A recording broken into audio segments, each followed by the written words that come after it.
Крајот на Втората светска војна Шпанија го дочека како почеток на нови надежи. Земјата требаше да тргне по сопствен пат кон прогресот, за кој да се помине побрзо треба автомобили. На помош беше повикан Фијат, со чија техничка помош во 1950 година стартуваше изградбата на првата фабрика на Сеат. 3 години подоцна од неа започна да излегува моделот 1400, кој како голем седан беше наменат главно за потребите на државните служби. Затоа и од него за 10 години колку што се произведуваше беа направени само 83.000 примероци.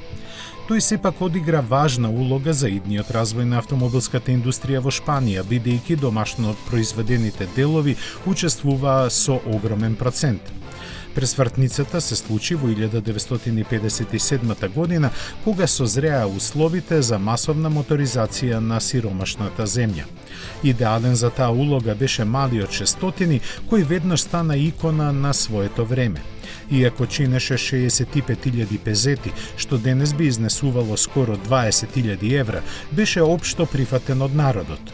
Дотолку што за него едно време се чекаше и по 2,5 години.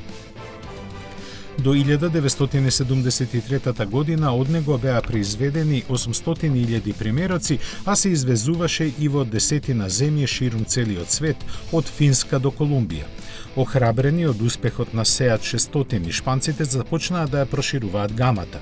Во 1966 година го додадоа моделот 850, а 2 години после тоа и 124. Изборот им беше одлично смислен, бидејќи и овие два автомобили стигнаа до огромен број купувачи. 850 до 660.000, а 124 до 900.000. Тие помогнаа сега да стане најголема индустријска компанија во Шпанија и 8 по големина производител на возила во Европа.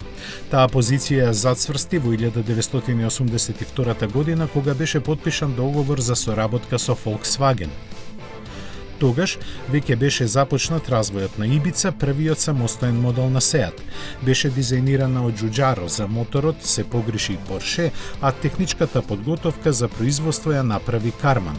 Успехот беше загарантиран и од нејзината прва генерација беа произведени 1.340.000 возила.